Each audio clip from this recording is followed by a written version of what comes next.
Hello বন্ধুরা, তোমাদের সবাইকে আবার স্বাগত জানাই miles to go before I sleep. আজকে ডিরেক্টলি অফিস থেকে বেরিয়ে পড়েছি ড্রিম আইল্যান্ডের উদ্দেশ্যে। এখানে ইন্ডিয়া ডে সেলিব্রেটেড হচ্ছে from August 15 to August 18। Dream island হচ্ছে ডিজনিল্যান্ড অফ রাশিয়া। তবে প্রোগ্রামটা অ্যাকচুয়ালি হচ্ছে ড্রিম আইল্যান্ড কমপ্লেক্সের পাশে স্পেসে।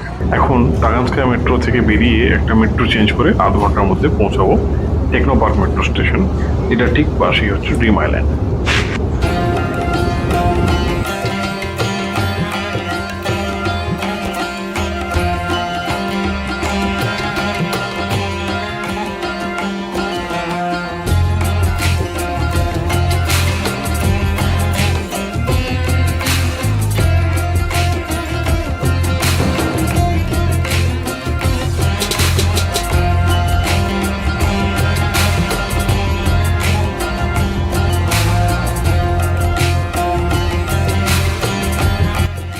ডিজাইনটা প্রায় অনেকটাই প্যারিসের ডিজনিল্যান্ডের মতো দেখতে, তাই না?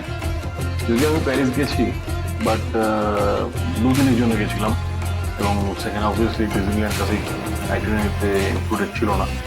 দেখা যায় ভবিষ্যতে কখনো হয় কিনা। এই রাশিয়ানের লেখা আছে অস্ত্রব মিস্তি, তার মানে হচ্ছে ড্রিম আইল্যান্ড।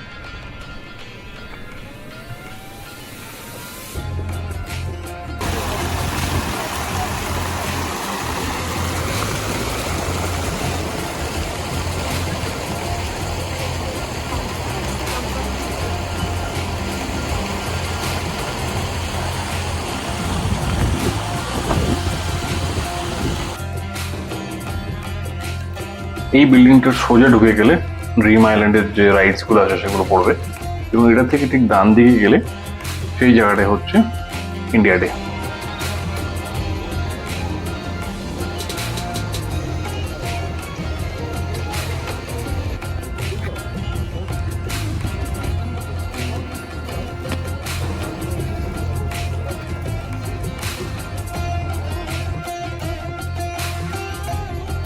এই অনুষ্ঠানটিতে এন্ট্রি তো ফ্রি থাকে, বাট অর্গানাইজাররা আগে থেকে রেজিস্ট্রেশনের ব্যবস্থা রাখে to get a fair idea of how many people R attending.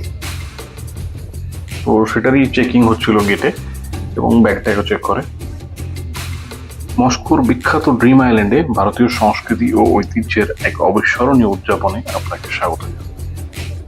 প্রাণবন্ত সঙ্গীত, নৃত্য, খাবার এবং সাংস্কৃতিক প্রদর্শনীর এক জগতে নিজেকে ডুবিয়ে দিতে প্রস্তুত হন, যা ভারতের জাদু মস্কোর হৃদয়ে নিয়ে আসে।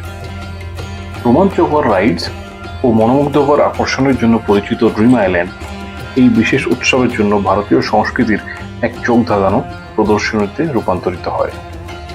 পার্কে প্রবেশ করতেই ঐতিহ্যবাহী ভারতীয় মোটিভ দ্বারা অনুপ্রাণিত সজ্জায় রং ও প্রাণচাঞ্চল্যের এক ঝলক আমাদের স্বাগত জানায়।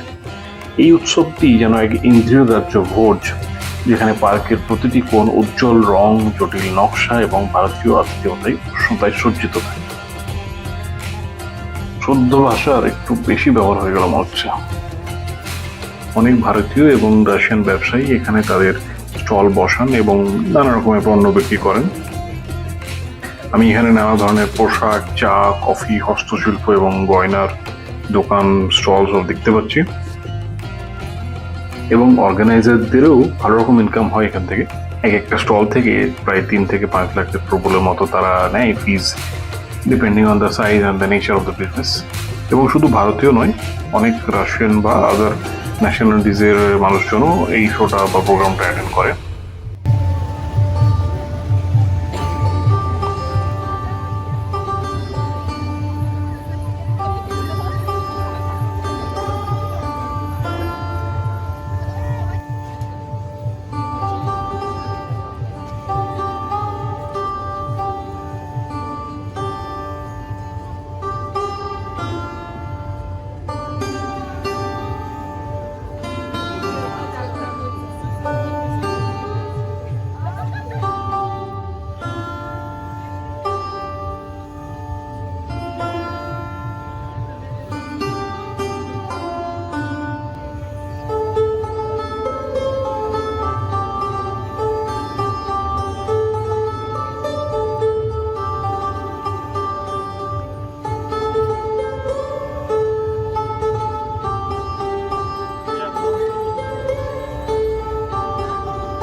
মস্কোতে যতগুলো ইন্ডিয়ান রেস্টুরেন্টস আছে তাদের প্রত্যেকেই এখানে আউটলেট খুলেছে।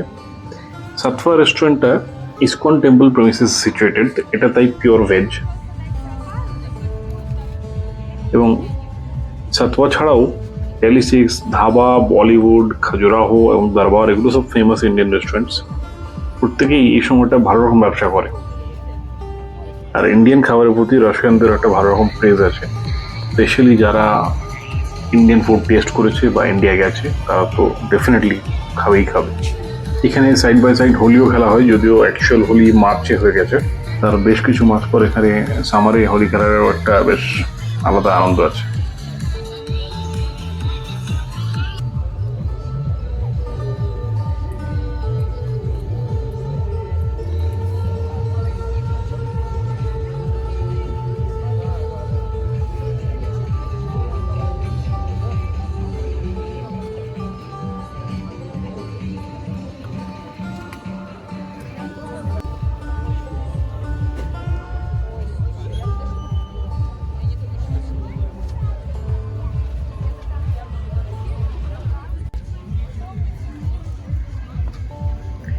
এখানে তোরাবিকা কোম্পানি গেম খেলে প্রোডাক্টস এর প্রমোশন করছে। একটা ডিস্টেন্স থেকে বল ছুড়ে কাপের মধ্যে ফেলতে হবে, নাহলে বক্সের মধ্যে রাখা আইটেমগুলোকে হিট করতে হবে। তো আমিও লোকটা সামলাতে পারলাম না গেমটা খেলার। বেশ কিছুক্ষণ লাইনে দাঁড়ানোর পর আমার টার্ন এলো। আমি দুবারই বেশ জোরে হিট করে ফেলেছিলাম। তখন পাশে মেয়েটা বলছে যে না, এত জোরে মারলে হবে না। তো ওর কথা শুনে থার্ড বারটা আস্তে করতে গেলাম, তো সেটা লাগলো না। তাও যাই হোক, সেই দুটো হিটের জন্য আমাকে বেশ ভালো রকম চকলেট দেওয়া হলো, যাতে প্রায় আমার 2 বছর চলে যাবে। তো থ্যাঙ্কস টু তোরাবিকা। আপনারা এভাবেই প্রোডাক্ট প্রমোশন চালিয়ে যেতে থাকুন, নতুন প্রোডাক্ট লঞ্চ করুন এভাবেই।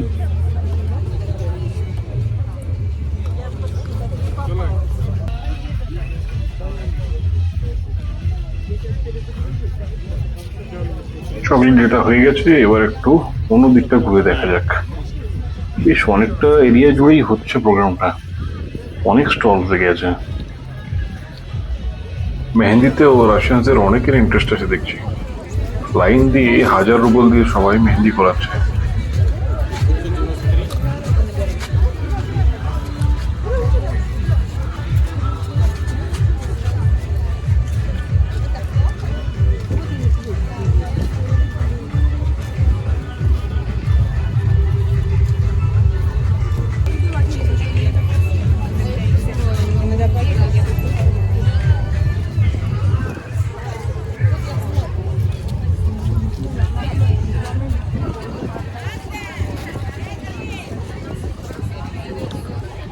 এখানে ব্রহ্মকুমারীরও স্টল আছে দেখছি।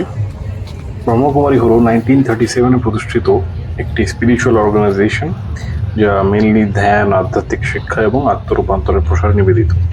এখানে কৃষ্ণ ভক্তরা উন্মত্তের মতো ভগবান কৃষ্ণের কীর্তন করছেন। সাম্প্রতিক বছরগুলোতে অনেক রাশিয়ানদের মধ্যেই কৃষ্ণের প্রতি আগ্রহ এবং ভালোবাসা বাড়ছে, যা ভারতীয় আধ্যাত্মিকতা এবং সংস্কৃতির প্রতি তাদের গভীর মুগ্ধতার প্রতিফলন।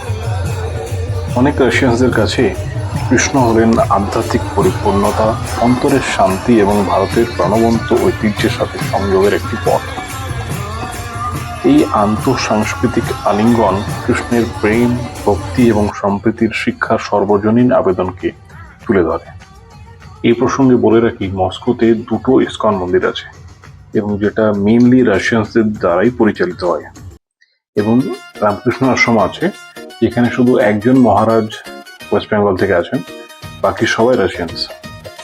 এই ইন্ডিয়া ডে সেলিব্রেশনস এর অন্যতম আকর্ষণ হলো ঐতিহ্যবাহী ভারতীয় নৃত্য এবং সঙ্গীতের সমাহার।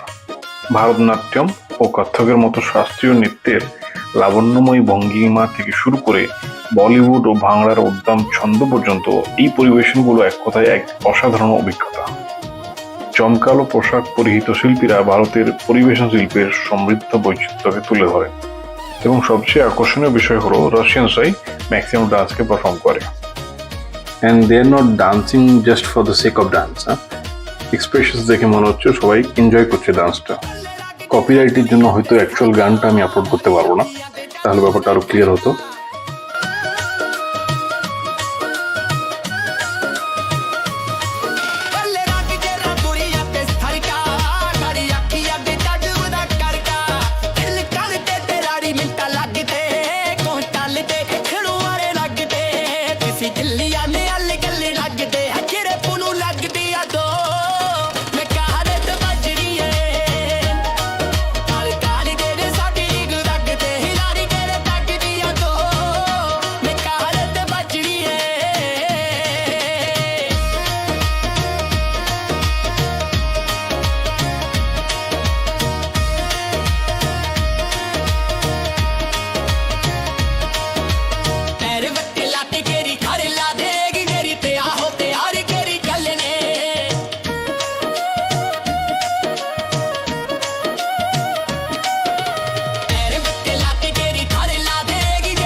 রাশিয়াতে যখনই কোনো রাশিয়ানসের সাথে কথাবার্তা হয় এবং তারা জিজ্ঞেস করে আমি ইন্ডিয়ান কিনা, একটা জিনিস কমন দেখেছি, তারা প্রত্যেকে 90% অ্যাটলিস্ট যারা ওল্ড পিপল তারা প্রত্যেকেই মিঠুন চক্রবর্তীর ফ্যান এবং পার্টিকুলারলি ওই জিমি জিমি গানটার fan.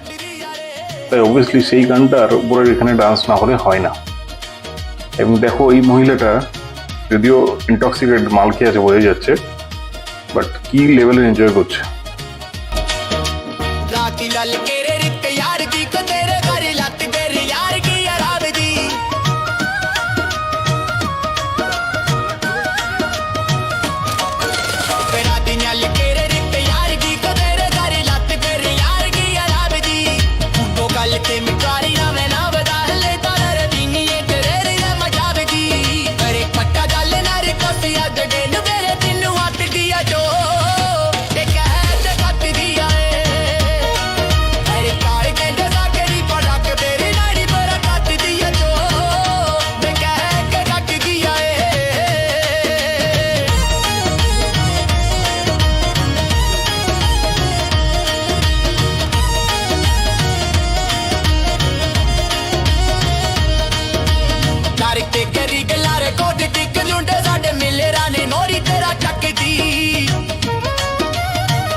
No Indian celebration is complete without its mouth-watering cuisine.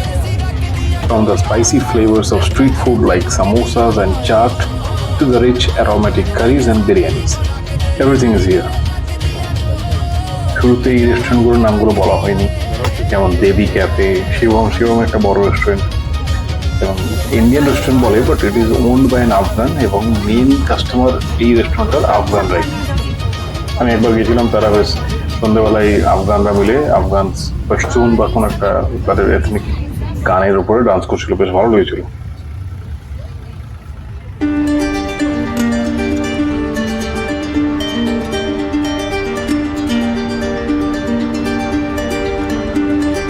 রেস্টুরেন্টগুলোর একটু চক্কর মেরে আবার চলে এলাম একটু ডান্স এনজয় করতে।